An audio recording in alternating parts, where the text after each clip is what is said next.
درود. شما بیننده تازه ترین خبرها از افغانستان راوی خبر با من رحمان الله سیلاب صدلایی هستید. منابع گزارش دادند که در درگیری میان طالبان و نیروهای پاکستانی در گذرگاه اسپین بولدک ولایت کندهار دست کم 2 طالب و 4 غیر نظامی کشته شده است. به گفته منابع در این درگیری ها چندین تن دیگر نیز زخم برداشتند.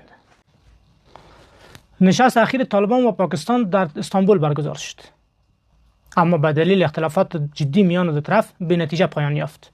در این نشست دوحه، ترکیه و ایران نقش میانجی را بازی کردند تا دو طرف را به توافق برسانند.